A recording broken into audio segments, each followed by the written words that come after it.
Welcome to another exploration into the darker corners of American history, stories that remain as mysterious as they are unsettling. Before we begin, take a moment to let us know in the comments where you're watching from and what time of day or night this narration has reached you. In the autumn of 1892, deep in the Arkansas Delta, where the cypress trees grow thick and the mist clings to the water like a second skin, something terrible happened. The kind of terrible that people whisper about for generations, that seeps into the soil and refuses to be forgotten. On a moonless October night, the Whitmore plantation house burned. Not the quick, merciful burn of an accidental kitchen fire. Not the chaotic spread of an overturned lamp. This was something else entirely. Something that defied explanation then, and continues to haunt the historical record even now. When the sun rose on that October morning, casting its pale light through the smoke that still hung in the air like a funeral shroud, the neighbors who had seen the glow from miles away finally dared to approach. What they found was a scene that would be etched into their memories until their dying days. The grand house that had stood for nearly 40 years, that had survived the Civil War and Reconstruction, that had weathered storms and floods and the slow decay of a defeated South, was reduced to a blackened skeleton. The white columns that had once proclaimed the family's importance now stood like charred bones reaching toward an indifferent sky. But it wasn't just the destruction that unsettled those first witnesses. It was the quality of the silence. Anyone who has experienced the aftermath of a fire knows there should be sounds. The crackle of dying embers, the groan of settling wood, the rush of water if attempts had been made to save the structure. But here there was only an oppressive quiet, broken occasionally by the distant call of a marsh bird or the whisper of wind through the remaining walls. It was as if the fire had consumed not just the house, but sound itself. The bodies were discovered in the late morning, once the ruins had cooled enough for careful exploration. Mr. Edmund Whitmore was found in what had been his study, his charred form still seated in his leather chair, positioned as though he had simply fallen asleep. Mrs. Catherine Whitmore lay in the upstairs hallway, or what remained of it, her skeleton curled in a position that suggested she had been trying to reach the stairs. Their son James, just 19 years old, was discovered in his bedroom, the door somehow still partially intact, though everything around it had been consumed. But there was a fourth member of the household who was nowhere to be found. Clara Jenkins, the servant who had lived in the small attic room and attended to the family's needs for the past 7 years, had vanished. Her quarters had burned along with everything else, but no remains were found there. No bones, no jewelry, no trace of human presence at all.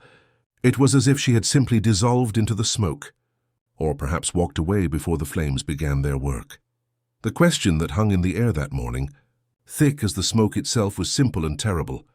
Was Clara Jenkins a victim who had somehow escaped and fled in terror? Or was she the architect of this catastrophe, the hand that had lit the match and consigned the Whitmore family to their fiery fate? To understand what happened that night, to trace the path that led to such destruction, we must go back to the house as it was before the fire, to the people who lived within its walls, and to the quiet woman who moved through its rooms like a ghost, seen but never truly noticed. We must understand the Whitmore family and the world they inhabited, a world that was already dying long before the flames consumed it. The Whitmore plantation, in its prime, had been a symbol of prosperity in the Arkansas Delta. Built in 1854 by Edmund Whitmore's father, the house stood on a slight rise overlooking thousands of acres of rich bottomland, perfect for growing cotton. The house itself was a statement of ambition, a 2-story Greek Revival structure with 6 towering columns across the front, wide verandas on both floors, and tall windows that caught the breeze on even the hottest summer days. Inside, the rooms were grand by local standards, with high ceilings, imported wallpaper, and furniture brought upriver from New Orleans. But by 1892, the house and family that inhabited it had fallen into a state of genteel decay. The Civil War had ended 27 years earlier, but its aftermath still cast long shadows across the South. The Whitmores had survived the conflict better than many.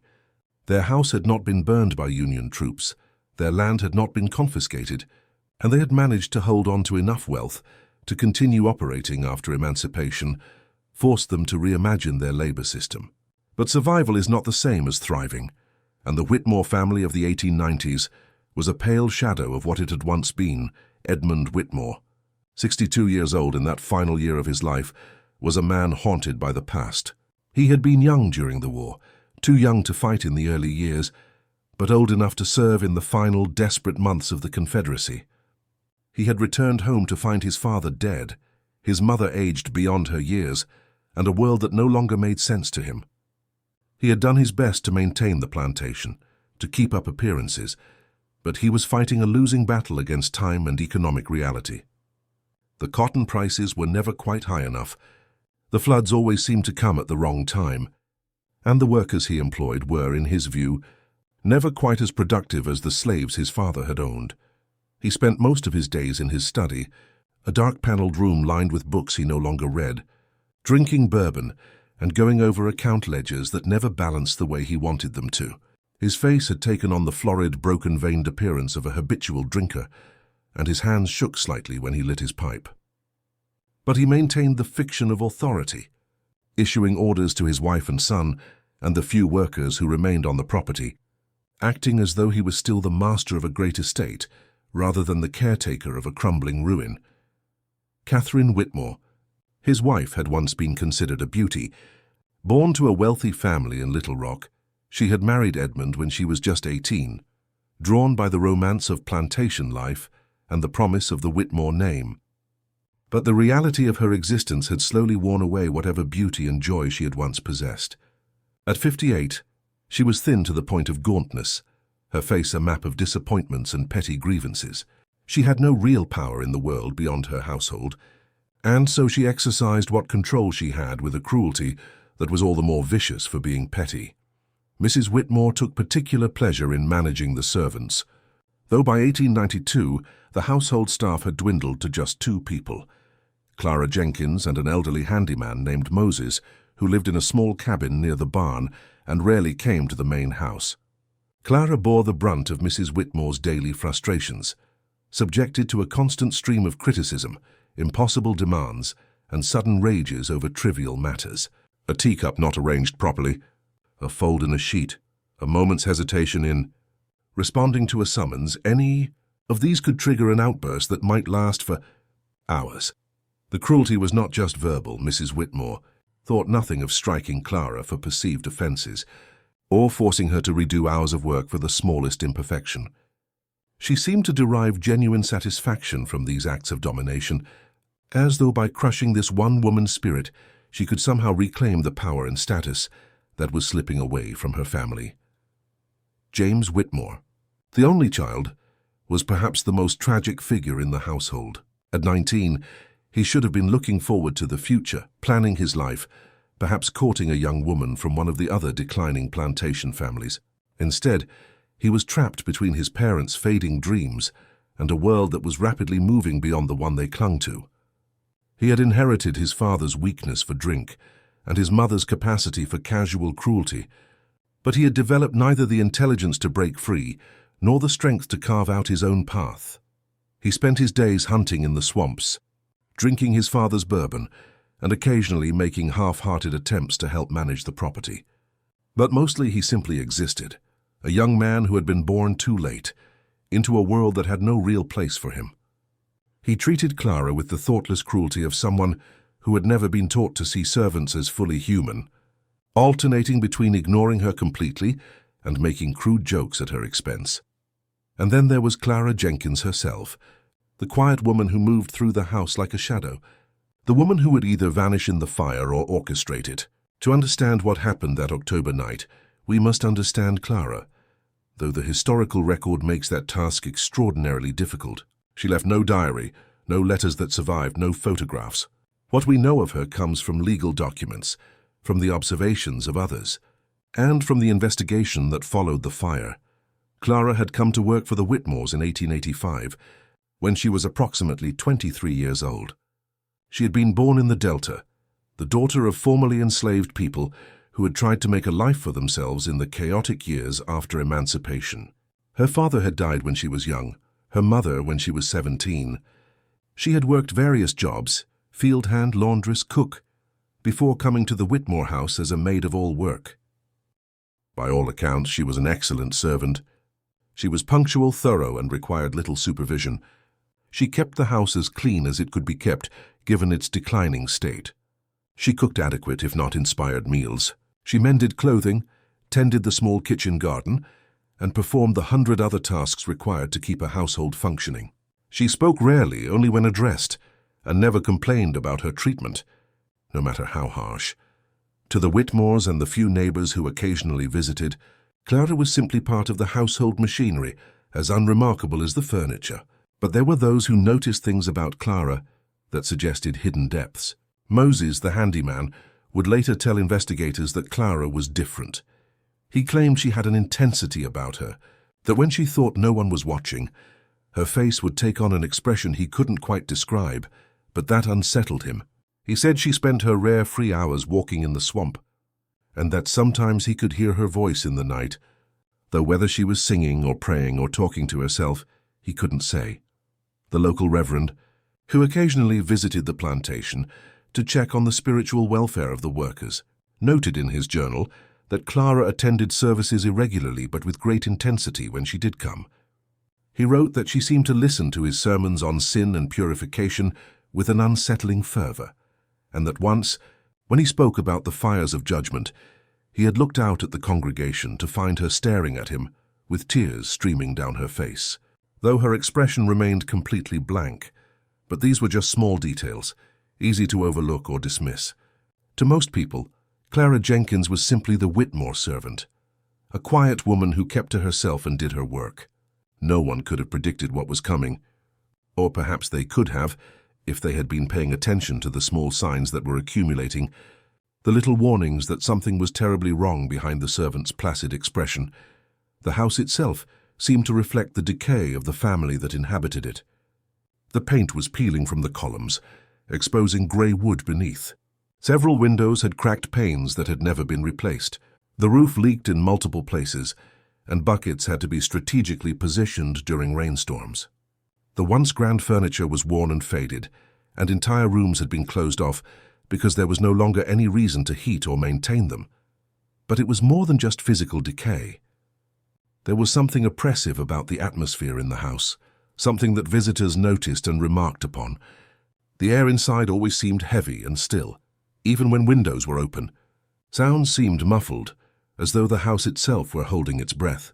Several people who visited in those final years mentioned feeling uneasy in the house, though they couldn't quite explain why. Clara's quarters were in the attic, a small room under the eaves that became stifling in summer and frigid in winter. It had a single small window, a narrow bed, a washstand, and a trunk for her few possessions. She was expected to be available at any hour, and Mrs. Whitmore thought nothing of summoning her in the middle of the night for trivial reasons, to bring a glass of water, to adjust a curtain, to listen to some complaint that couldn't wait until morning. In this room, in the hours when she was briefly free from the demands of her employers, Clara lived a life that remained largely invisible to others. It was only after the fire, when investigators searched through the ruins and tried to piece together what had happened, that hints of her interior world began to emerge. And those hints suggested that behind the quiet, obedient facade, Clara Jenkins had been harboring something dark and powerful, something that had been growing stronger with each passing year of servitude and humiliation. The last weeks before the fire were, by several accounts, particularly difficult ones in the Whitmore household. The cotton harvest had been poor, money was tighter than usual, and Edmund's drinking had increased accordingly. Mrs. Whitmore's temper had grown even more volatile, and she had taken to finding fault with everything Clara did. James had gotten into some kind of trouble in town. Accounts vary, but it involved either gambling debts or an inappropriate relationship with a married woman, and the resulting scandal had further soured the atmosphere. Clara herself had become even quieter than usual, if that were possible. Moses told investigators that in the days before the fire he had barely heard her speak at all. When he saw her, usually at a distance, she seemed to be moving through her tasks mechanically, her face completely expressionless. Once, he said, he had come across her standing in the yard, staring up at the house with such intensity that he had actually stopped to follow her gaze, thinking there must be something wrong with the building. But there was nothing there, just the house standing as it always had. When he asked Clara if everything was all right, she had turned to look at him, and he said later that her eyes had seemed to look through him rather than at him. She hadn't answered his question, just turned and walked back inside. The Reverend made his final visit to the plantation 3 weeks before the fire.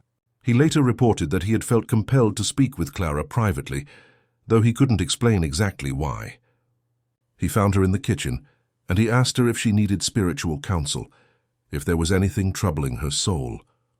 Clara had looked at him for a long moment, and he said he had the distinct impression that she was deciding whether to tell him something important. But then Mrs. Whitmore's voice had called out, demanding Clara's presence, and the moment had passed. Clara had simply walked away without a word, leaving the Reverend with a sense of unease that he couldn't shake. On October 15, 1892, a Saturday, Edmund Whitmore made what would be his final trip into town. He went to the bank, to the general store, and to visit with some of the other men at the local saloon. Several people spoke with him that day, and their accounts were later collected by investigators trying to understand what had happened. Whitmore seemed, by all reports, to be his usual self, somewhat drunk, somewhat bitter, complaining about his financial troubles and the difficulty of maintaining the plantation with unreliable workers. He mentioned Clara only once, telling another planter that she had become peculiar lately, and that he was thinking of dismissing her and finding someone new, though he admitted he had no idea where he would find anyone willing to work for what little he could pay. That night, Whitmore returned to the plantation with supplies and a bottle of bourbon. Mrs. Whitmore was in one of her moods, angry about something or nothing, and the evening meal was a tense affair. James had not returned from wherever he had gone that day, and Mrs. Whitmore blamed Clara for not keeping the food hot enough, though it was hardly Clara's fault that the young master was late. After dinner, Edmund retired to his study with his bourbon. Mrs. Whitmore went to the upstairs sitting room with her needlework, and Clara cleaned the kitchen and dining room before retreating to her attic quarters. James came home around 10 o'clock, drunk and loud, waking his parents and creating a scene that ended with him storming off to his room and slamming the door. Then the house settled into silence again. At some point in the early hours of October 16th, while the Whitmore family slept off the day's tensions and disappointments, something happened. The fire started.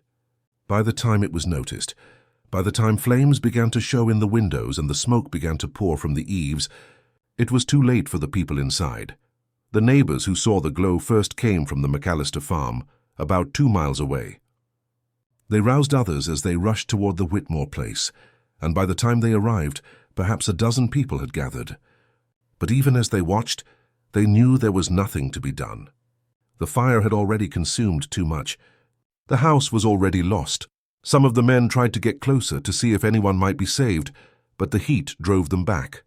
They could only stand and watch as the grand house that had stood for nearly 40 years collapsed in on itself, sending columns of sparks into the dark sky.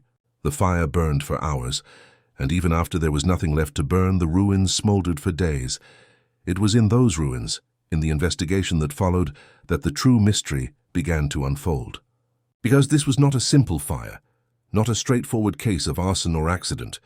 This was something stranger, something that would confound investigators then, and continues to puzzle those who study the case even now. And at the center of that mystery was Clara Jenkins, the servant who had vanished, leaving behind only questions and the faint scent of smoke that some claimed still lingered in the air long after the fire had died.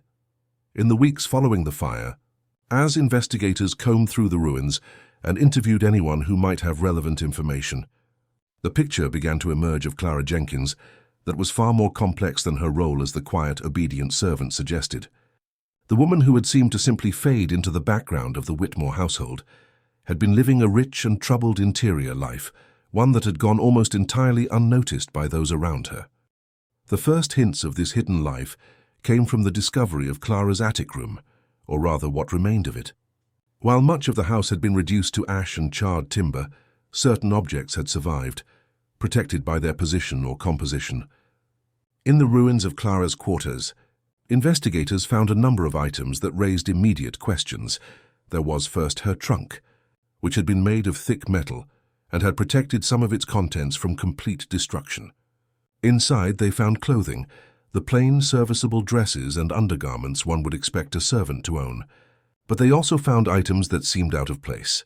There was a book, its pages charred around the edges but still partially readable, that turned out to be a collection of religious texts, including passages about purification and judgment. The pages dealing with fire and divine retribution had been heavily marked, with certain passages underlined multiple times. There were also several small glass bottles, empty but still smelling faintly of chemicals, not perfume or medicine but something more industrial. The lead investigator, Sheriff Thomas Boone, noted these in his report and set them aside for further examination. But it was another discovery that truly unsettled those searching through the ruins. On what remained of the attic floor, around where Clara's bed would have been, investigators found strange marks. They were burn marks, but not the kind you would expect from the house fire. These were older, deliberately made and formed distinct patterns. Someone, presumably Clara, had been burning symbols into the wooden floorboards. Some looked like crude letters or words, though too damaged to fully decipher. Others were more elaborate, almost decorative in their design, though there was something unsettling about their symmetry. One of the investigators, a man named Henry Carruthers, who had served as a deputy for over 20 years, later wrote in his personal journal that looking at those marks had given him a feeling of great dread, as though I were glimpsing something that was not meant to be seen. He noted that the marks seemed to radiate out from a central point, and that at that center, the wood was scorched so deeply that it had burned through to the ceiling of the room below. But perhaps the most significant discovery in Clara's room was not an object at all, but an absence. According to Mrs. Whitmore's friends, and what little documentation existed about the household, Clara had owned a small mirror, a cherished possession given to her by her mother. Mirrors were valuable items for someone of Clara's economic status, and this one had been described as having a simple wooden frame. Yet no trace of it was found in the ruins. Glass, even when shattered, typically leaves some evidence, and wooden frames often survive fires partially intact, especially if they're in metal trunks. But Clara's mirror had vanished completely, as thoroughly as Clara herself. The investigation into Clara's background revealed a woman who had experienced more tragedy and hardship than most. County records and interviews with older residents of the area pieced together her history. Born Clara May Jenkins in 1862, she had come into the world during the chaos of the Civil War, daughter to Sarah and Josiah Jenkins, who had been enslaved on a smaller plantation about 15 miles from the Whitmore place. After emancipation, the Jenkins family had tried to build a life as free people, but it was a struggle. Josiah died in 1870, killed in an accident while working at a sawmill. Sarah had tried to keep the family together, taking in laundry and doing whatever work she could find, but the odds were stacked against her. Clara had 2 younger siblings, a brother named Thomas and a sister named Margaret. Thomas died of fever when he was 7. Margaret was struck by a wagon in town when she was 9 and died instantly. By the time Clara was 17, she was alone in the world. Her mother had succumbed to pneumonia during a particularly harsh winter, and Clara found herself with no family, no home, and no prospects beyond whatever work she could find. She moved from job to job, from house to house, never staying anywhere very long. Those who employed her during these years remembered her as capable but remote, a woman who seemed to carry a great weight of sadness, but who never complained or spoke about her past. Several people who knew her during this period mentioned that Clara was intelligent, that she could read and write, skills her mother had somehow managed to teach her despite their circumstances.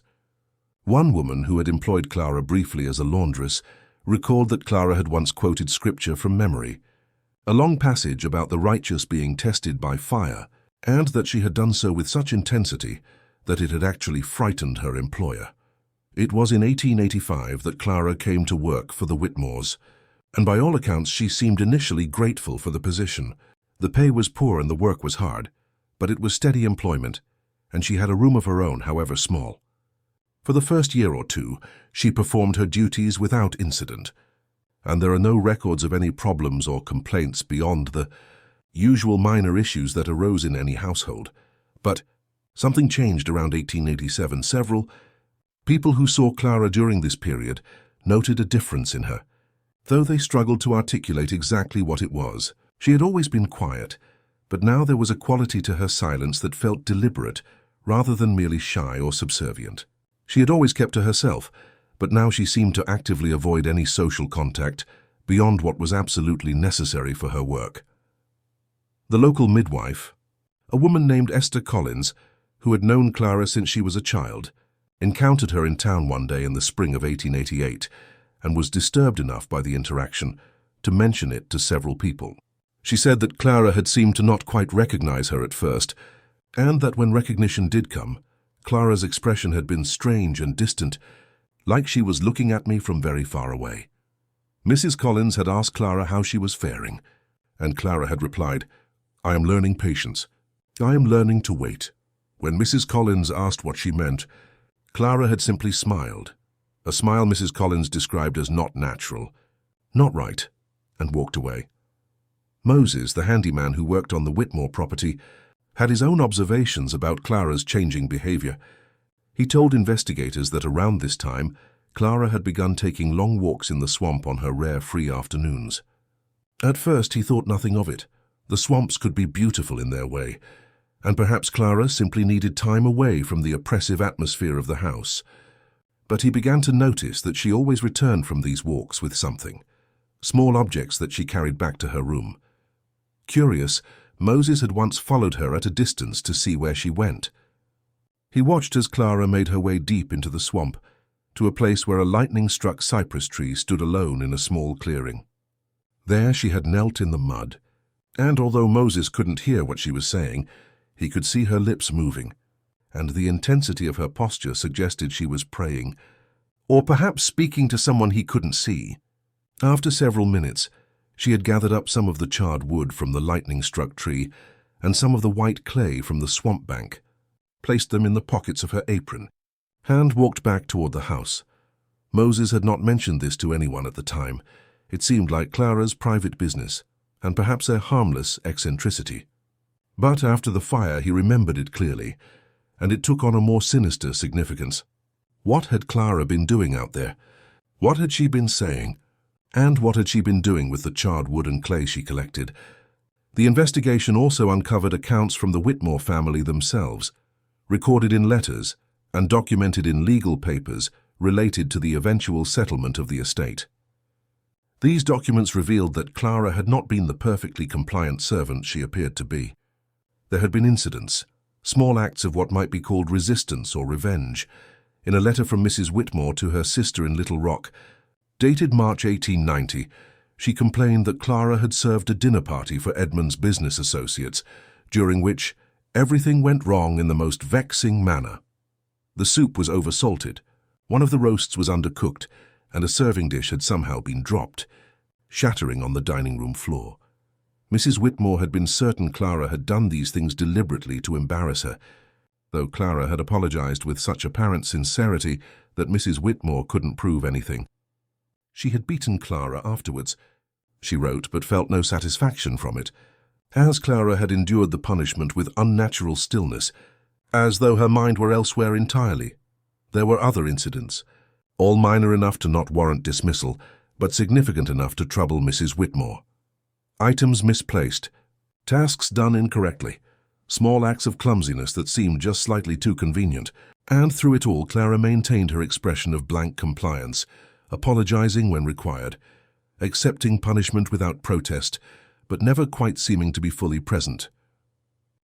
But it was Clara's nighttime activities that would prove most significant to the investigation. Several people reported having seen lights in Clara's attic window at strange hours, sometimes well past midnight. When Moses was questioned about this, he confirmed that Clara often kept candles burning late into the night, and that sometimes he could smell something burning that wasn't just candle wax, something that reminded him of the smell from the swamp when lightning struck and set the old wood smouldering. A neighbor who had occasion to visit the Whitmore house on an errand one evening in late 1891 reported seeing Clara through a window, standing motionless in her attic room, holding a candle and staring at her own reflection in her mirror. The neighbor said it looked as though she were having a conversation with herself, or perhaps with the reflection, though I saw her lips moving only slightly. When asked if this had seemed strange at the time, The neighbor replied that yes, it had, but that everything about the Whitmore household felt strange, and Clara's behavior had merely been one more unsettling element in an already unsettling place. Perhaps most disturbing were the accounts from the Whitmore family themselves about Clara's behavior in the months immediately preceding the fire. Edmund Whitmore had mentioned to a fellow planter that Clara had been talking to herself more and more, and that sometimes he could hear her voice through the ceiling when he was in his study late at night, though he couldn't make out the words. He had thought about confronting her about it, he said, but something had made him hesitate, a feeling that he didn't want to know what she was saying, or to whom she might be speaking. Mrs. Whitmore had recorded her own concerns in a letter to her sister, dated September 1892, just a month before the fire. She wrote, "Clara has become quite peculiar. I find her staring into space at odd moments, and twice I have come upon her standing perfectly still in darkened rooms, as though she were waiting for something. When I speak to her, she seems to take a moment to recognize me as though returning from a great distance. I should dismiss her, but Edmund says we cannot afford to find a replacement, and truthfully, I am not certain anyone else would work for what we can pay, so I endure her strangeness and try not to think about what might be going on in that odd, silent head of hers." James Whitmore, in his own way, had also noticed changes in Clara.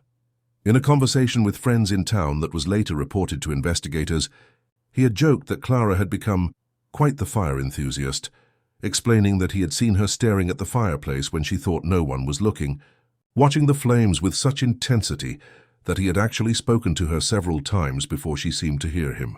He had laughed about it then, treating it as an amusing eccentricity. After the fire, no one found it funny at all, but perhaps the most significant testimony about Clara's state of mind in the weeks before the fire came from an unexpected source. A traveling tinker named Samuel Price, who had stopped at the Whitmore plantation in early October, less than 2 weeks before the night everything burned. Price made his living moving from farm to farm, mending pots and pans, sharpening knives, and selling small household goods. He had been to the Whitmore place before, and knew Clara slightly from previous visits. On this particular visit, Clara had come out to where he was working to have him look at some kitchen implements that needed repair. While he worked, they had talked, and Price later told investigators that Clara had seemed different from previous encounters. There was an energy about her, he said, a sense of suppressed excitement or anticipation that was at odds with her usual flat demeanor. At one point, while Price was working on a knife, Clara had asked him an odd question. "Do you believe some things need to be destroyed before they can be clean again?" Price, not sure how to respond, had said something non-committal about sometimes needing to scour burnt pots clean. Clara had nodded slowly, then said, "Yes, but I mean more than that. I mean things that are rotten all the way through. Things where the rot has gone so deep that nothing short of complete destruction can purify them." Price had felt uncomfortable with the turn the conversation had taken and had tried to change the subject. But Clara had continued, speaking in a low, intense voice that didn't match her usual quiet tone. "Fire cleanses," she had said. "Fire purifies. Everything that is false and cruel and corrupt can be burned away. And what remains after, if anything remains, will be true." Price had finished his work quickly after that and left, disturbed by the encounter, but not sure what to make of it. When he heard about the fire 2 weeks later, he immediately thought of that conversation and reported it to the authorities. His testimony would become a key piece of evidence in the developing theory that Clara had deliberately set the fire, though it raised as many questions as it answered. What exactly had Clara meant? Was she speaking literally about destroying the Whitmore house, or was she speaking metaphorically about some kind of spiritual or psychological purification? And if she had been planning the fire, why had she essentially announced her intentions, even if cryptically to a near stranger? As investigators delved deeper into Clara's hidden life, they also began to uncover a pattern of strange occurrences in the Whitmore house in the months before the fire. Several of these incidents had seemed insignificant at the time, but took on new meaning in retrospect. In July of 1892, a small fire had broken out in the kitchen. It had been quickly extinguished, and Mrs. Whitmore had blamed Clara's carelessness, saying she must have left something too close to the stove. Clara had accepted the blame without argument, but Moses later told investigators that he had examined the kitchen afterward and couldn't figure out how the fire had started where it did, which was several feet from the stove in a location where nothing should have been able to ignite spontaneously. In August, Edmund Whitmore had complained to his wife that he kept smelling smoke in his study. Even when his pipe was unlit and no fire was burning, he thought perhaps there was a problem with the chimney, but when he had Moses inspect it, nothing seemed amiss. The smell would come and go, Edmund said, and it was driving him to distraction. Mrs. Whitmore had dismissed his concerns as the imaginings of a man who had been drinking too much. And in September, just weeks before the final fire, several people had noticed scorch marks appearing on various surfaces in the house, small circular burns, as though someone had placed something hot directly on the wood or fabric. Mrs. Whitmore had blamed Clara for setting hot pots down carelessly, and Clara had again accepted the blame without defense. But the marks kept appearing, in places where it made no sense for hot cookware to have been placed: on the banister of the stairs, on a windowsill, on the wall itself in one case. Mrs. Whitmore had become increasingly agitated about these marks, seeing them as evidence of Clara's incompetence or deliberate malice. She had taken to inspecting the house daily, looking for new burns, and when she found them she would summon Clara and berate her, sometimes for an hour or more. Clara would stand silently through these tirades, her face expressionless, until Mrs. Whitmore exhausted herself and dismissed her. But one incident reported by Moses suggested that perhaps these marks weren't the result of carelessness at all. He said that one evening, while checking the grounds before bed, he had looked up at the house and seen Clara standing at her attic window, holding a candle. As he watched, she had raised the candle and pressed it against the window frame, holding it there until the wood began to smoke.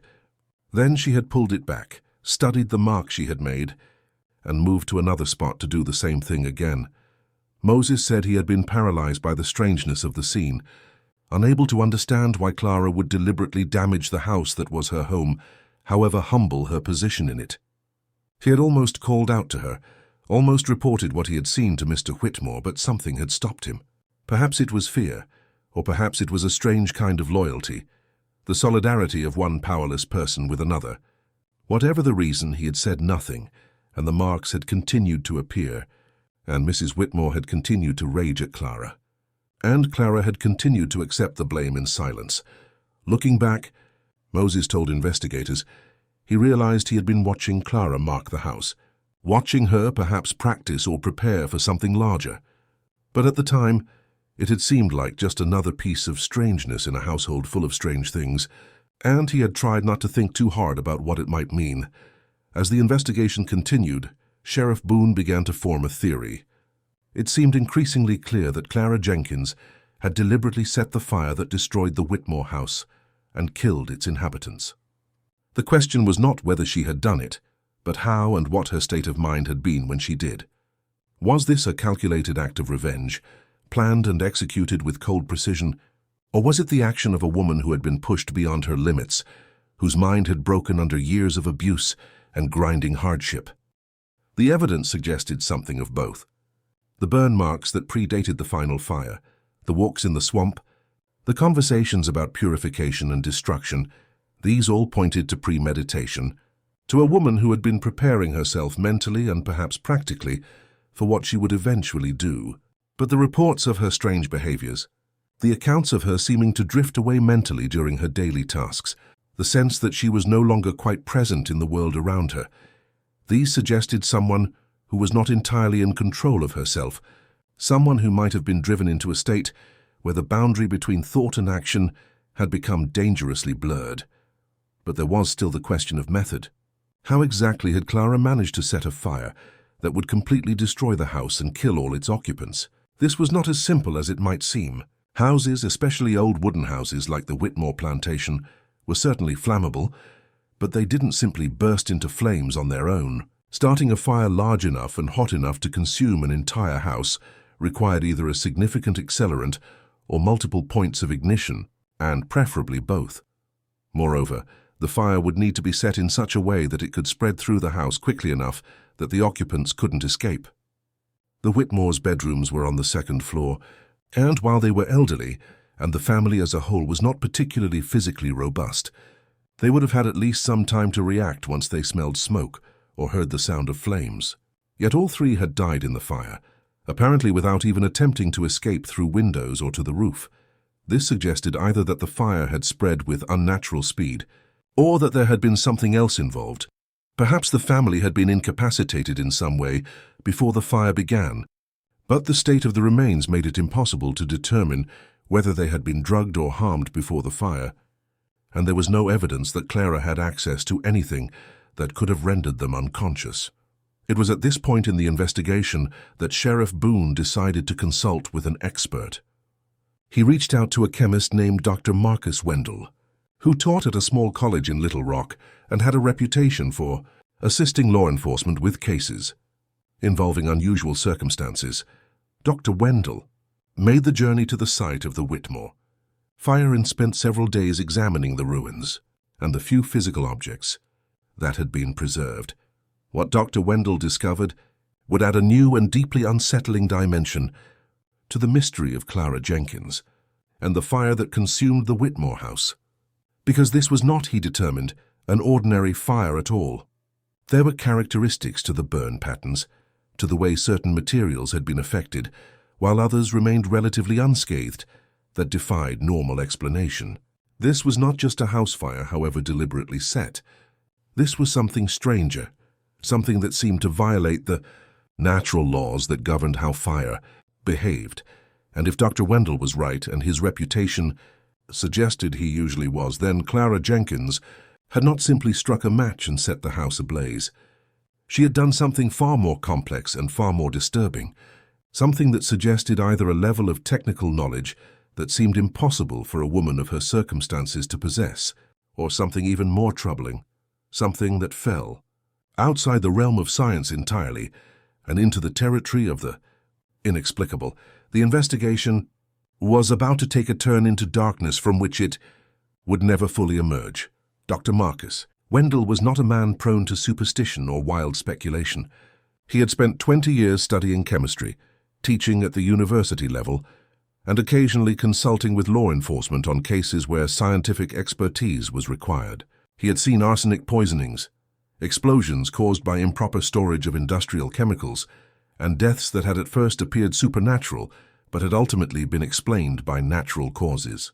He was a man of science, a rationalist, and he approached the investigation of the Whitmore fire with the expectation that he would find a logical, chemical explanation for what had occurred.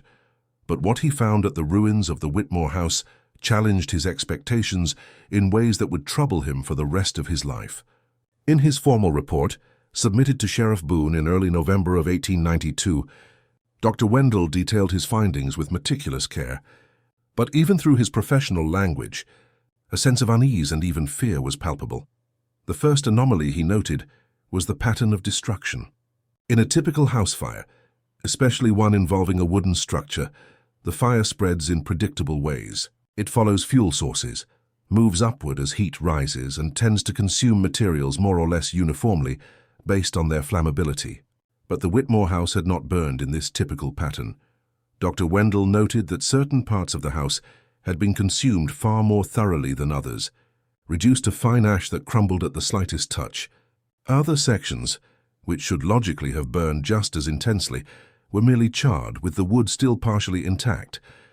Most strangely, there were several locations where the destruction seemed to stop abruptly, as though the fire had reached an invisible barrier and simply stopped rather than spreading naturally. More troubling still were the temperatures that must have been involved. In several areas, particularly in the center of the house, the materials had been exposed to heat far beyond what a typical house fire could generate. Glass had not just melted, but had fused with other materials in ways that required temperatures of well over 2,000 degrees Fahrenheit. Metal fixtures had not just warped, but had partially liquefied. Stone in the fireplace foundation had actually begun to vitrify, a process that required sustained exposure to extreme heat. "I have investigated numerous fires in my career," Dr. Wendell wrote, "including those involving chemical accelerants and industrial accidents. I have never before encountered a residential fire that generated temperatures sufficient to produce the effects I observed in the Whitmore ruins. The heat required to create these Conditions would be more consistent with a furnace or kiln than with a burning house, but it was the next section of his report that truly unsettled Sheriff Boone and the other investigators. Dr. Wendell described the discovery of residues in various locations throughout the ruins, residues that he could not entirely identify. He had collected samples and analyzed them as thoroughly as his laboratory capabilities allowed. And while he could identify some components, carbon, phosphorus, traces of various minerals, the exact composition and, more importantly, the exact purpose of these substances eluded him. What he could determine was that these residues were not consistent with normal household materials. They were not the remains of lamp oil or kerosene, which would have been the most common accelerants available. They were not consistent with gunpowder or any other explosive material he was familiar with. They seemed to be a mixture, a compound created deliberately, though to what end he could not definitively say. The distribution of these residues, he wrote, suggests they were placed intentionally throughout the house prior to the fire. I found traces in multiple rooms on both floors, concentrated particularly around door frames, window frames, and along the baseboards. The pattern is consistent with someone deliberately marking out a path for the fire to follow, though the mechanism by which this substance would facilitate such rapid and intense burning remains unclear to me. Dr. Wendell also noted the discovery of the same residue in the ruins of Clara's attic room, in higher concentrations than anywhere else in the house. Whatever these substances were, Clara had apparently been storing them, preparing them, working with them in her small quarters above the main house. But perhaps most disturbing was Dr. Wendell's observation about the bodies. The 3 members of the Whitmore family had been found in positions that suggested they had died where they lay, apparently without struggling to escape. Their remains had been consumed to an unusual degree, reduced to skeletal ash in a way that, Dr. Wendell noted, would require both very high temperatures and a sustained burn time. Yet parts of the house structure around where they were found had survived partially intact, which made no logical sense if the bodies themselves had been exposed to such extreme heat. It is as though, Dr. Wendell wrote carefully, the fire focused its energy on the human remains with an intensity that exceeded its effect on the surrounding materials.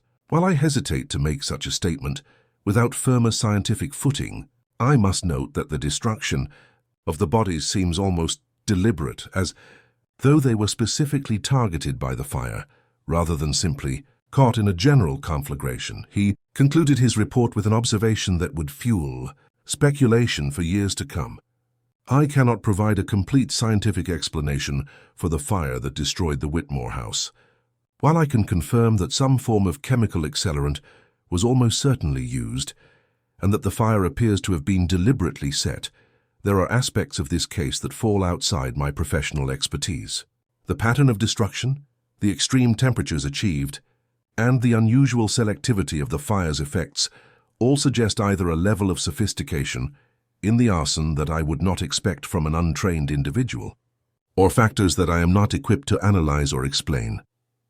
Sheriff Boone received this report with a mixture of frustration and growing unease. He had hoped that Dr. Wendell would provide clear answers, would explain exactly how Clara had set the fire, and allow the case to be closed with certainty. Instead, the chemist had only deepened the mystery, raising questions about how an uneducated servant woman could possibly have created and deployed chemical compounds sophisticated enough to baffle a trained scientist. But there was still another avenue to explore, one suggested by Dr. Wendell's mention of the glass bottles found in Clara's trunk and the chemical residues discovered throughout the house. If Clara had been acquiring or creating unusual substances, she must have obtained the materials from somewhere. She must have had some knowledge of chemistry, or at least of how to create compounds that could burn. And there was one person in the area who might know something about this, a local chemist named Hiram Foster, who ran a small shop in town.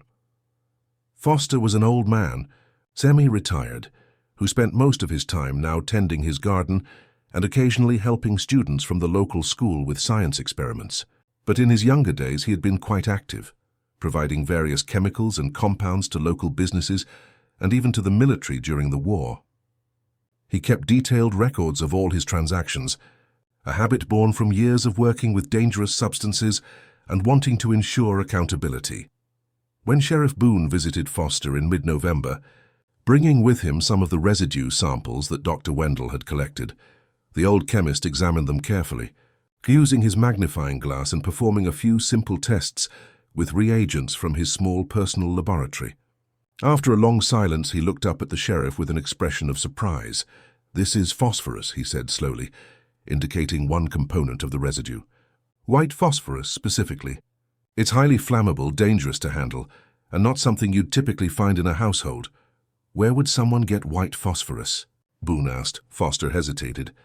"Well, that's the thing, Sheriff. It's not readily available. It's used in some manufacturing processes, in matches, sometimes in pesticides, but it's controlled carefully because of how dangerous it is. You can't just buy it at a general store." He paused, then added quietly, "But I suppose if someone knew what they were doing, they could extract it from certain compounds, or if they knew someone who had access to it professionally. Did you ever sell white phosphorus to anyone from the Whitmore property?" Boone asked directly. Foster was quiet for a long moment, then slowly nodded. "Clara Jenkins came to see me. It was, I'd say about a year ago, maybe a bit less. Spring of '91, perhaps. She said Mrs. Whitmore was having trouble with rats and wanted something effective to kill them." "And you sold her white phosphorus for rat poison?" No, Foster said quickly. "I sold her a standard rat poison, arsenic-based. But we talked for a bit while I prepared the package, and she asked me about other chemicals I kept. Said she was curious because she'd never seen a chemist's shop before. She was particularly interested in the matches I made, asked how they worked, what made them light so easily." Foster paused, clearly troubled by the memory. I explained, probably more than I should have, about phosphorus and its properties. How it could ignite spontaneously when exposed to air, how it burned extremely hot, how it could be mixed with other substances to create compounds with different properties. She listened very carefully, asked intelligent questions. I remember thinking it was unusual, a servant girl showing such interest in chemistry. But she was so polite and sincere that I found myself being quite free with information. "Did you sell her any phosphorus?" Boone pressed. "Not directly, no," Foster said. "But," he trailed off, looking deeply uncomfortable, "about a month after that first visit, I discovered that several bottles were missing from my laboratory. Small amounts of various chemicals, including white phosphorus. I had assumed it was simply a lapse in my inventory, that perhaps I'd used them and forgotten to make note of it. But now, knowing what happened..." He looked at the sheriff with genuine distress. "Do you think she stole them? That she used what I taught her to..." The old man couldn't finish the sentence, but Boone didn't need him to. A picture was forming piece by piece. Clara Jenkins had somehow educated herself in chemistry, had learned enough to know what materials she needed, and how to create incendiary compounds. She had stolen what she couldn't obtain legitimately, and had spent months, perhaps as long as a year, preparing for what she would eventually do. But even as this explanation took shape, there were still aspects of the case that didn't quite fit. Yes, Clara might have had access to white phosphorus and other chemicals. Yes, she might have learned enough from Foster to create basic incendiary compounds. But Dr. Wendell's analysis suggested something far more sophisticated than simple arson. The extreme temperatures, the selective pattern of destruction, the almost surgical precision with which the fire had targeted the Whitmore family, these pointed to either extraordinary expertise or something beyond normal chemical processes, and there was still the question of Clara herself. Where had she gone? How had she escaped the fire? If she had set it, surely she would have made some plan to flee, to get far away before the flames were discovered. Yet she had no money beyond her meager wages, no horse, no means of rapid transportation. Several searches of the surrounding area had turned up no trace of her. It was as though she had simply vanished into the night air. Sheriff Boone expanded the search, sending inquiries to neighboring counties, to the railroad stations, to any place where a woman traveling alone might have been noticed. But weeks passed with no results. Clara Jenkins seemed to have disappeared as completely as if she had never existed at all. It was during this frustrating period of dead ends and unanswered questions that a new witness came forward, one whose testimony would add yet another layer of strangeness to the already inexplicable case. His name was Josiah Freeman, and he was a field worker who lived about 3 miles from the Whitmore property. Freeman was a quiet man, deeply religious, known for keeping to himself and not involving himself in others' affairs. But the fire had troubled him deeply, and after much prayer and deliberation, he decided he needed to tell the sheriff what he had seen. On the night of the fire, Freeman had been unable to sleep. He suffered from periodic bouts of insomnia, and on that particular night, he had given up on rest and had gone to sit on his porch, looking out over the dark Delta landscape. From his position, he had a partial view of the Whitmore plantation, though it was too far away to see much detail. Around what he estimated to be 1 or 2 in the morning, he had seen something that had frozen him in place. There appeared to be lights moving around the Whitmore house, not the steady glow of lamps in windows, but multiple small flames moving in a pattern, as though someone were walking around the perimeter of the house, carrying candles or torches. Freeman had watched, transfixed and unnerved, as these lights traced what looked like a deliberate pattern around the house. They moved slowly, methodically, and there was something about their movement that struck him as ritualistic, though he couldn't have said exactly why. The lights circled the house multiple times, then began to move in more complex patterns, sometimes seeming to cross through where the house itself stood, though that should have been impossible if someone was carrying them. Then, suddenly, the small lights had stopped moving and had begun to grow brighter. Freeman said it was like watching flowers bloom, the way the flames expanded from small points to larger fires, and then the entire house seemed to ignite all at once, not gradually as you would expect a fire to spread, but simultaneously, as though every part of the structure had been waiting for a signal to burst into flame. Freeman had been paralyzed by the sight, too shocked to move or call out.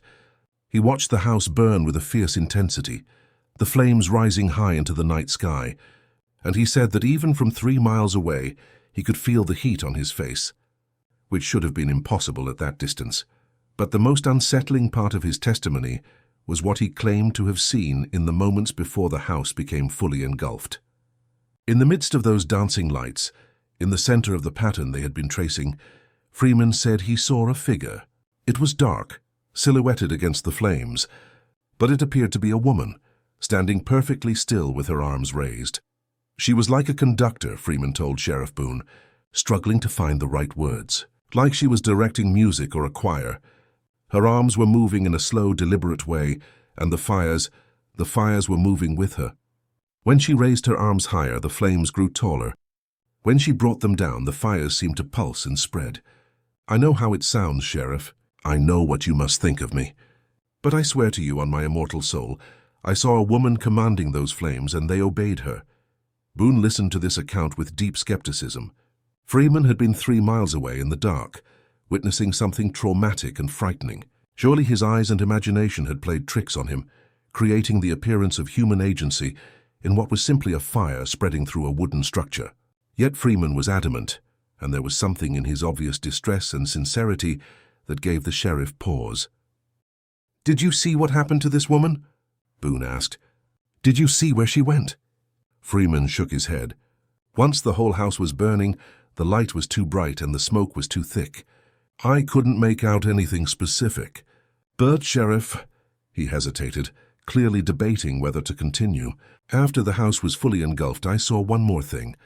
A figure walked away from the fire, heading toward the swamp. It was just a silhouette against the flames, but it was definitely a person, and they were moving slowly, calmly, like someone taking an evening stroll. They walked into the darkness and the mist, and I never saw them again." This testimony, however questionable its reliability, raised troubling questions. If Clara had indeed been present when the house burned, if she had been the figure Freeman saw, why had she not simply fled immediately? Why had she apparently performed some kind of ritual or ceremony around the house before setting it ablaze? And where had she gone after walking into the swamp? The swamp itself became the focus of the next phase of the investigation. The Arkansas Delta was full of wetlands, acres upon acres of cypress swamps, bayous, and marshland that could swallow a person without a trace. Search parties were organized, and for several weeks, men combed through the swamps looking for any sign of Clara Jenkins, a body, a piece of clothing, footprints, anything that might indicate where she had gone. They found nothing definitive, but they did find things that were strange enough to warrant mention. At several locations in the swamp, They discovered what appeared to be small shrines or altars, arrangements of stones, charred wood, and clay that had been deliberately placed and formed into patterns. At some of these sites, they found the remains of burned candles and what looked like offerings of food or small personal items. Local hunters and trappers, when questioned, said these shrines had appeared over the past year or two, but no one knew who had made them or what their purpose was. Some suspected they were the work of people who still practiced older beliefs, perhaps mixing Christianity with African spiritual traditions that had survived enslavement. Others thought they might be the work of Native Americans, though there were few still living in the area. No one had thought much about them at the time. They were just another mystery in a landscape full of mysteries, but now, in the context of the fire and Clara's disappearance, these shrines took on new significance. Had Clara been the one creating them? Had she been conducting some kind of spiritual practice out in the swamp, away from the watchful eyes of the Whitmore family? And if so, what exactly had she been doing? A local folk healer named Aunt Letty, an elderly black woman who was respected in the community for her knowledge of herbs and traditional remedies, was eventually brought in to look at one of the shrines. She studied it carefully, then looked at the sheriff with an expression that was hard to read. "This is working," she said simply. "Someone been doing work out here." "What kind of work?" Boone asked. Aunt Letty was quiet for a moment, then said carefully, "The kind that changes things. The kind that calls on forces to set wrongs right, to bring balance. The kind that involves fire." "Are you saying Clara Jenkins was performing some kind of magic?" Boone asked, clearly skeptical but also genuinely curious. "I'm saying someone was calling on something," Aunt Letty replied. "Whether you call it magic or prayer or something else, that's your business. But this here," she gestured to the arrangement of burned wood and clay, "this is asking for fire to cleanse, for burning to purify. This is asking for justice through flame." Aunt Letty refused to say more, and Sheriff Boone was left with yet another piece of the puzzle that didn't quite fit with anything else. Was Clara Jenkins an arsonist who had used chemistry to commit murder? Or was she something else? A woman driven to the edge of sanity who had turned to older, darker methods of seeking revenge. The investigation stretched through November and into December of 1892, but no clear answers emerged. The physical evidence suggested careful planning and sophisticated knowledge. The eyewitness account suggested something stranger, something that verged on the supernatural. And Clara Jenkins remained missing. Neither her body nor any trace of her whereabouts ever discovered. Eventually, Sheriff Boone filed his final report. It concluded that Clara Jenkins had almost certainly been responsible for setting the fire that destroyed the Whitmore house and killed its 3 inhabitants. The methods she had used remained unclear, but likely involved some combination of stolen chemicals and possibly accelerants derived from natural materials. Her current whereabouts were unknown, and she was to be considered a fugitive wanted for 3 counts of murder. But privately, in his personal journal, Sheriff Boone wrote something rather different. "I have investigated this case as thoroughly as I know how," he wrote, "and I am no closer to understanding what truly happened that October night than I was when I first saw the ruins of the Whitmore house. Something occurred there that defies easy explanation, and I suspect that the full truth, if there is such a thing, will never be known. Clara Jenkins, whether she was a murderer, a madwoman, or something else entirely, has vanished as completely as the family she served. The fire consumed them, and in some sense it consumed her as well. Whatever she was, whoever she was, she is gone now, and the Delta has kept her secrets. The case officially remained open, but as months and then years passed with no new developments, it gradually faded from active investigation to historical curiosity. The ruins of the Whitmore house were eventually cleared away, and the land was sold to pay the family's debts. New owners built new structures, and life continued in the Arkansas Delta as it always had, with the swamps keeping their mysteries and the past slowly being overgrown by the present. But the story of Clara Jenkins and the fire that took revenge did not fade entirely. It lingered, passed down through families, whispered about at gatherings, embellished and debated and kept alive through the generations. And as time went on, new chapters were added to the story. New witnesses came forward with claims of their own, and the legend of the servant who burned the house grew stranger still. In 1923, 31 years after the Whitmore fire, Construction workers breaking ground for a new road that would cut through what had once been the plantation property made an unexpected discovery. About 50 yards from where the main house had stood, in an area that would have been at the edge of the cleared land near the swamp, they uncovered a small structure that had been completely hidden beneath decades of vegetation and accumulated earth.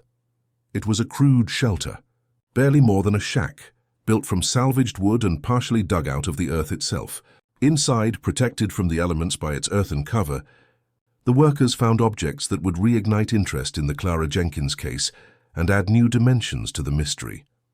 There were several glass bottles, similar to the ones found in the ruins of Clara's attic room, containing dried residues of unknown substances. There were candle stubs, dozens of them, made from what appeared to be animal fat rather than proper candle wax. There were bundles of herbs, long dried to dust, that might have been medicinal or might have been used for other purposes. And there were papers, drawings actually, carefully rendered in what appeared to be charcoal on scraps of old newspaper and bits of cloth. These drawings depicted the Whitmore house from various angles, but they were not simple architectural sketches. They showed the house covered in symbols and marks, with lines connecting different points on the structure, in complex geometric patterns. Some of the drawings showed fire, stylized flames rendered with careful detail, emerging from specific points on the house and spreading in the patterns that the lines indicated. Most troubling of all, at least one of the drawings showed human figures inside the house, rendered simply but clearly identifiable as a man, a woman, and a younger man. Around these figures were drawn more symbols, and flames that seemed to specifically target the drawn people, while leaving other parts of the structure less affected. The workers, unsettled by their discovery, reported it to local authorities, and the sheriff's department sent someone to examine the site. The case file was pulled from the archives, and the new discoveries were added to the existing evidence. But by 1923, everyone directly involved in the original investigation was either dead or very old, and there was little appetite for reopening a case that had never been satisfactorily solved in the first place. The general consensus was that this shelter had been Clara's secret workspace, a place where she had planned the fire away from any possibility of discovery. The drawings seemed to confirm that she had meticulously planned every aspect of the arson, determining exactly where to place her incendiary compounds to ensure maximum destruction. That she had been able to execute this plan with such precision was remarkable, disturbing even, but no longer inexplicable given the evidence of her preparation. But there were some who looked at those drawings and saw something different. The symbols on the drawings were not consistent with any chemical notation or architectural marking system. They looked more like the kind of signs used in folk magic, in hoodoo practices, in the spiritual traditions that had been suppressed but never entirely eliminated among the descendants of enslaved people in the South. One historian who examined the drawings in 1924, a professor from a university in Memphis who specialized in African American folklore and cultural practices, wrote a paper suggesting that Clara Jenkins had not merely been planning arson, but had been conducting a ritual using both chemical means and spiritual practices to exact her revenge on the Whitmore family. The combination of practical knowledge, chemistry, accelerants, fire behavior, with symbolic and spiritual elements suggests a worldview in which the physical and metaphysical are not separate realms but interconnected aspects of reality, the professor wrote. Clara Jenkins, if she was indeed the author of these plans, was not simply a murderer using available means to kill her oppressors. She was enacting a ritual of purification and justice that drew on both the scientific knowledge of her time and the spiritual traditions of her ancestors. She was, in essence, calling down fire as both a chemical reaction and a divine judgment. This interpretation was controversial and was largely dismissed by mainstream historians as fanciful speculation. But it resonated with some, particularly within black communities in the Delta, where the story of Clara Jenkins had already taken on legendary status as an example of resistance to oppression, of the powerless finding a way to strike back at their tormentors. As the decades passed, Clara Jenkins became a figure of folklore. Some versions of the story portrayed her as a tragic victim, driven to madness by cruelty. Others cast her as a powerful figure, a woman who had mastered forces both natural and supernatural to achieve justice when the law offered none.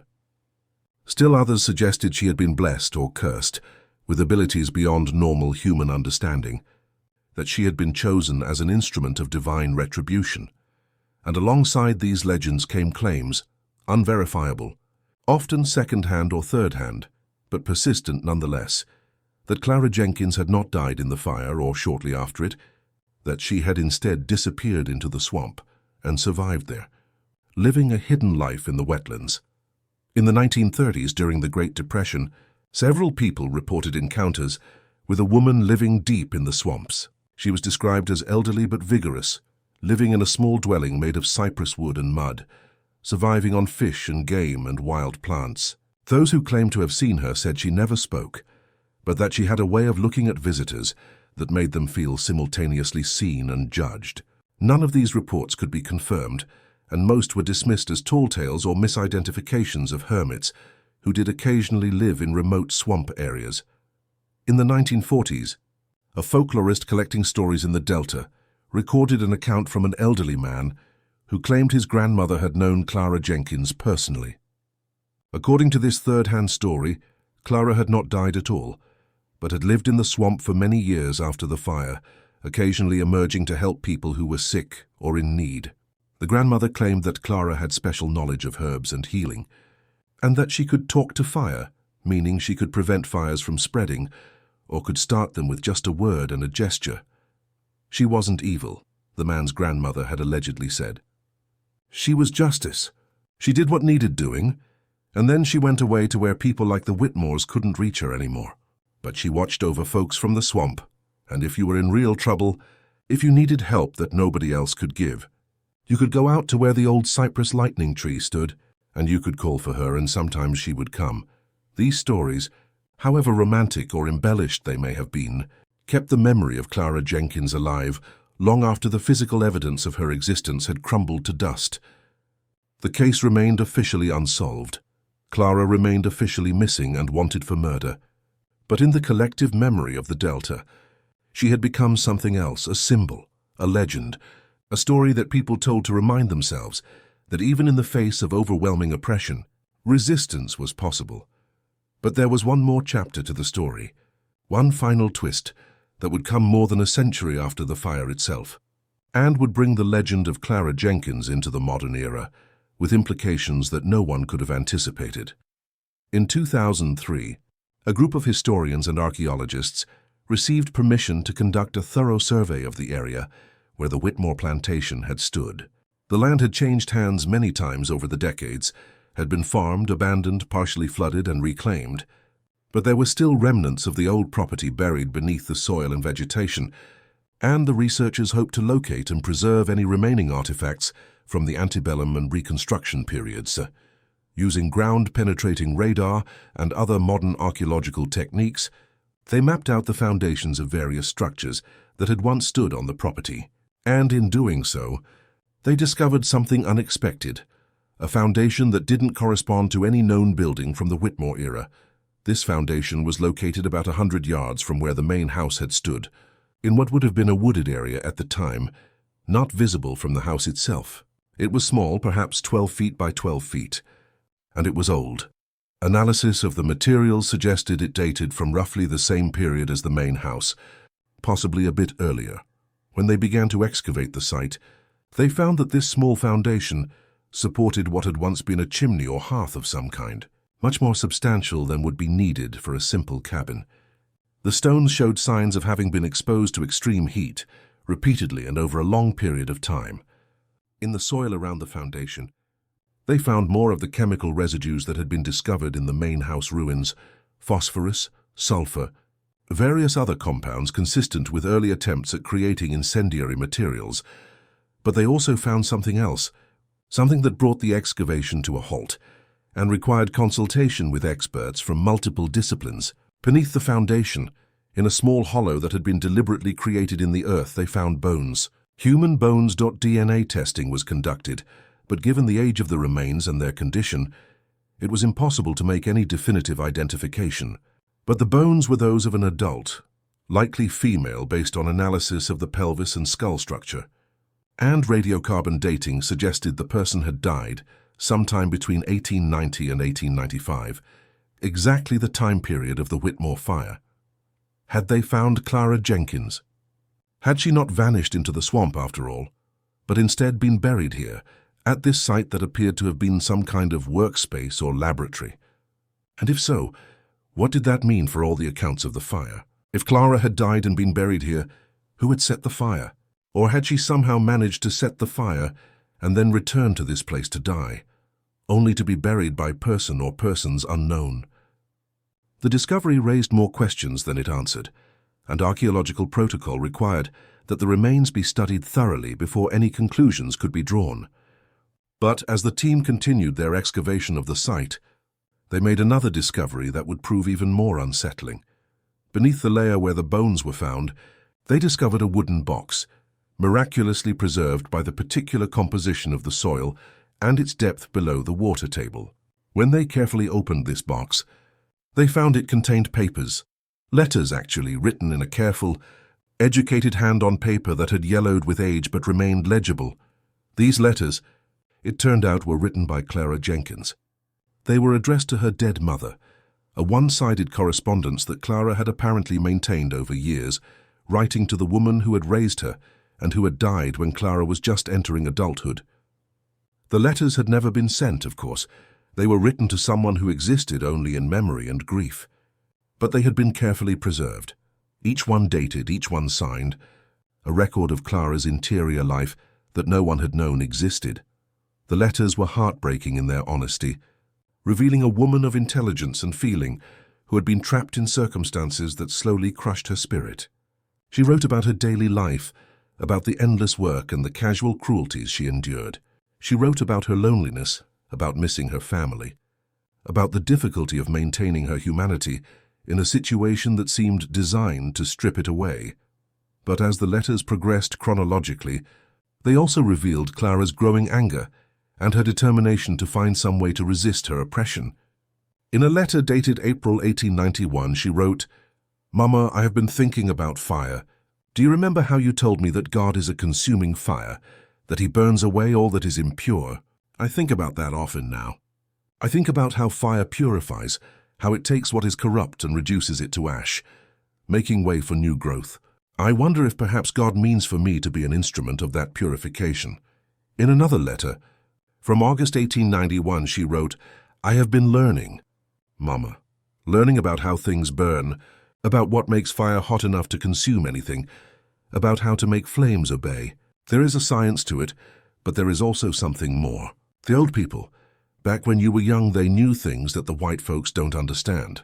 They knew how to call on forces, how to direct power, how to make the world bend to justice when the law won't. I have been remembering the stories you told me, and I have been learning how to use that knowledge." The final letter, dated October 10, 1892, just 6 days before the fire, was the most chilling. "Mama, by the time you read this, if spirits can read, if you are watching over me as I believe you are, it will be done. I have prepared everything. I have marked the way for the fire to travel. I have called on the powers that sleep in the earth and the water, and I have made my peace with what I must do. They have taken everything from me, my family, my dignity, my hope, but they cannot take my will, and they cannot escape the justice that is coming. I will burn them, Mama. I will burn them as they have burned me, slowly and thoroughly, until there is nothing left but ash. And then I will join you, and perhaps we will both finally be at peace." The letters were published after much debate in a historical journal in 2005, and they created a sensation. Here finally was Clara Jenkins in her own words, not as a legend or a symbol, but as a real woman who had made a conscious decision to commit murder, who had planned it meticulously, and who had apparently understood that she would not survive the act or its aftermath. The bones found at the site were eventually laid to rest in a cemetery that served the black community in the Delta, under a simple marker that read, "Clara Jenkins, 1862 to 1892. May she rest in peace." Whether these were actually her remains could never be proven definitively, But the consensus among the researchers was that this was likely Clara, that she had indeed died shortly after the fire, and that someone, perhaps Moses the handyman, perhaps Aunt Letty the folk healer, perhaps someone else entirely, had found her body and buried it at this site that had apparently been her secret workshop. But even with Clara's letters providing some answers, mysteries remained.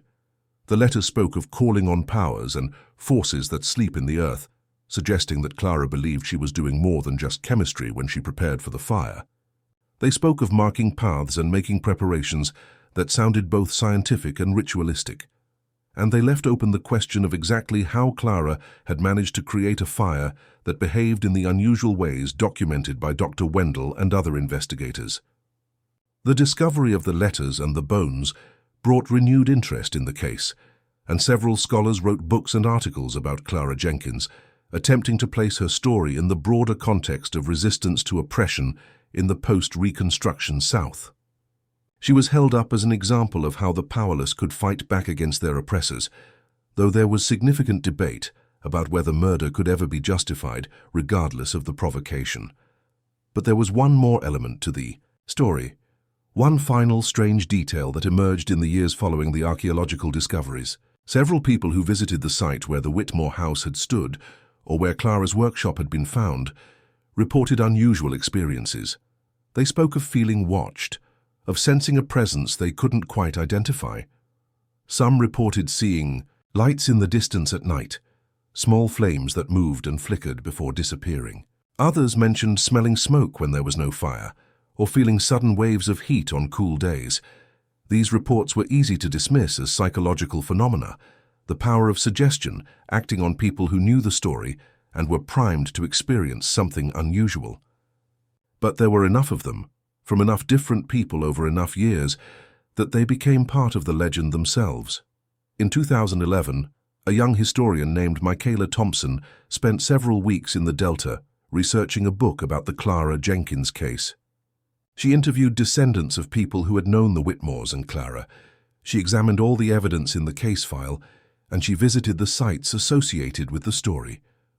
One night, she was working late in her hotel room, going over photographs of the letters Clara had written, when she experienced something she later struggled to explain. She described it as a sudden, overwhelming sense of presence, the feeling that someone was standing behind her, looking over her shoulder at the photographs. The room, which had been comfortably cool, suddenly felt stifling hot, and she smelled smoke, strong enough that she checked to make sure there wasn't an actual fire somewhere in the building. When she turned around, there was no one there, but she said the sense of being watched persisted for several minutes before gradually fading. "I'm a rational person," Thompson later wrote in her book. "I don't believe in ghosts, but I also can't explain what I felt that night. It was as though Clara Jenkins herself was there, looking at her own words, perhaps satisfied that her story was finally being told fully, or perhaps angry that her privacy was being invaded even after death. I'll never know. But I can say that after that experience, I understood something about this case that I hadn't fully grasped before. Clara Jenkins may be dead, but her presence, her anger, her desire for justice, those things are still alive in some sense. They linger in the air of the Delta, in the stories people tell, in the way the past refuses to stay buried no matter how much time passes." Thompson's book, published in 2013, became the definitive account of the Clara Jenkins case, incorporating all the historical evidence, the archaeological discoveries, and the various legends and folk tales that had accumulated around the story. It presented Clara as a complex figure, victim and perpetrator, rational planner and believer in forces beyond science, a woman who had been pushed beyond her limits and who had found a terrible way to strike back at those who had wronged her. But even Thompson's thorough work couldn't answer every question. How exactly had Clara created a fire that burned hot enough to vitrify stone and melt glass? How had the fire targeted the Whitmore family so specifically while leaving other parts of the house relatively intact? Had she used purely chemical means, or had there been some other element to her methods, something that fell outside the realm of science? And perhaps most importantly, what happened to Clara in those final hours? After the fire, Did she walk into the swamp and collapse there, dying of exposure or injury, only to be found and buried by someone who never came forward? Did she take her own life, having accomplished what she set out to do? Or did something else occur, something that the evidence hints at but can never fully reveal? Today, more than 130 years after the fire that destroyed the Whitmore plantation house, the story of Clara Jenkins continues to fascinate and disturb those who encounter it. The site where the house stood is marked by a historical plaque, erected in 2015, that tells a sanitized version of the story. A fire of unknown origin destroyed the home of the Whitmore family in 1892, killing 3 people, and a servant named Clara Jenkins was never found. But locals know the fuller story, and they tell it in different ways depending on their perspective and their relationship to the history of the Delta. For some, Clara Jenkins is a murderer who committed an unforgivable act, taking 3 human lives regardless of whatever justification she might have claimed. For others, she is a folk hero, a woman who refused to accept her subjugation and who found a way to exact justice when the law offered her none. The swamps where Clara supposedly disappeared remain largely unchanged, still wild and mysterious, still keeping whatever secrets they hold. Local guides sometimes take tourists to areas near where the plantation stood, and they tell the story of the fire, though the details vary widely from one telling to another.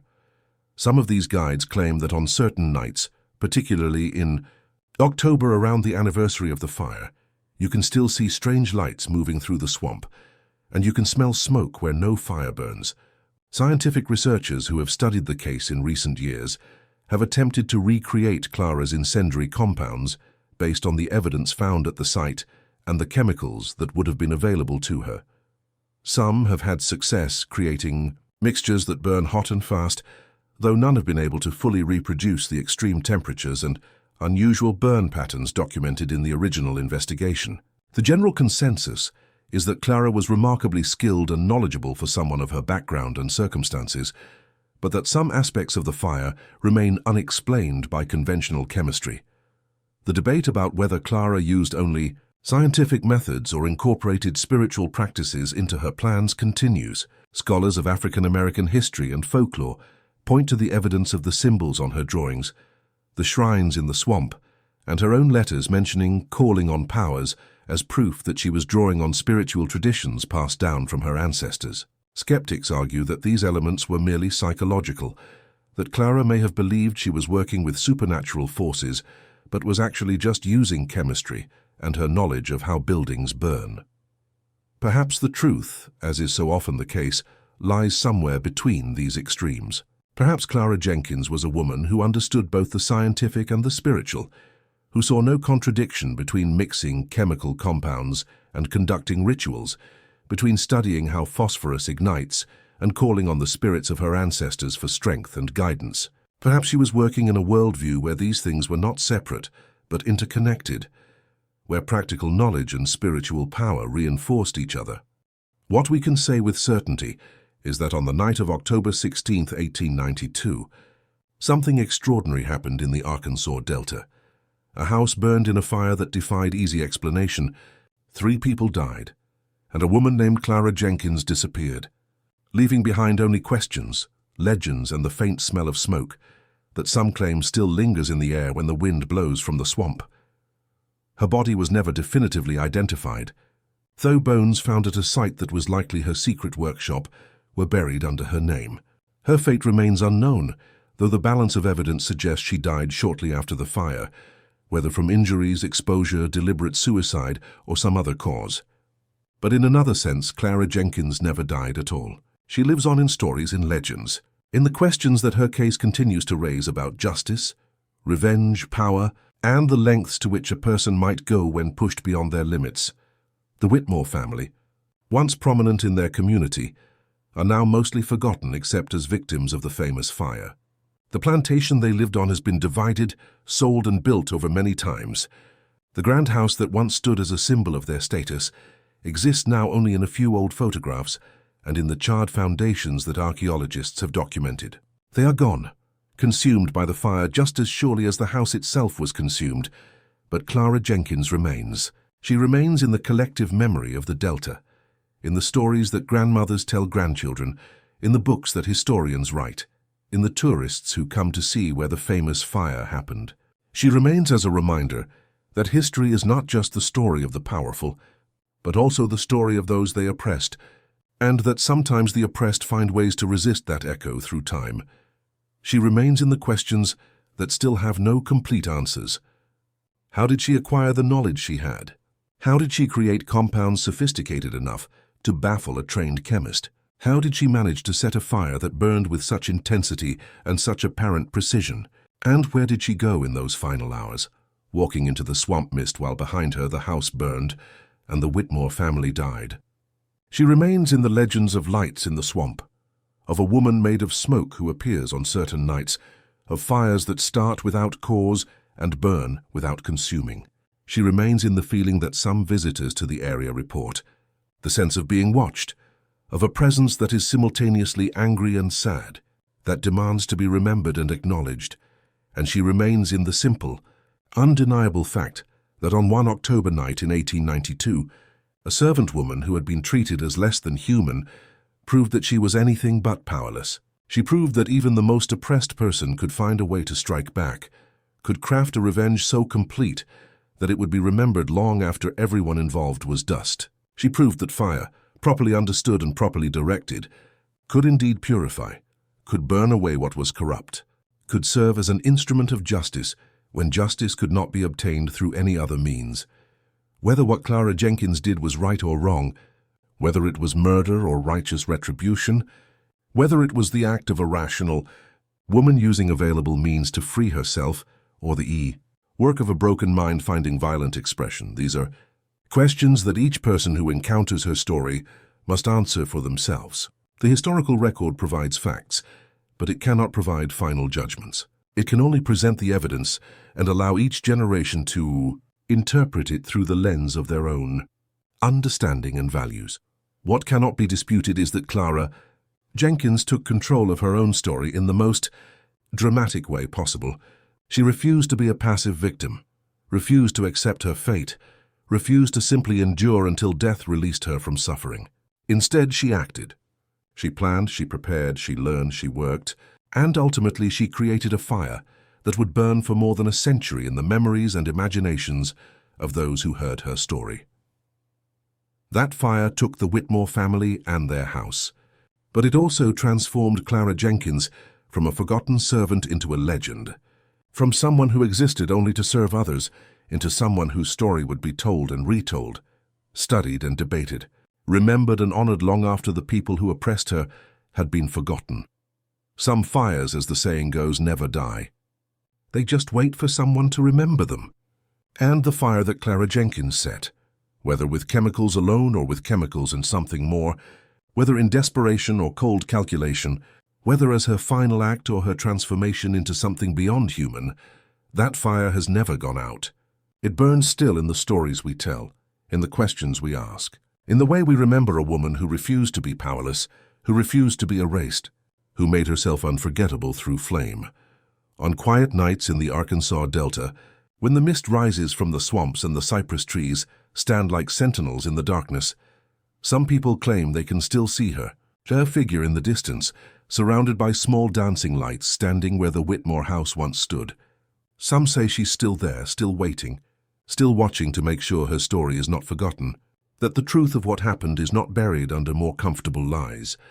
Others say what people see is just marsh gas igniting, just tricks of light and shadow, just imagination working on people who know the story and expect to see something strange. They say Clara Jenkins is long dead, her bones resting in their grave, her story complete, her revenge enacted and finished more than a century ago.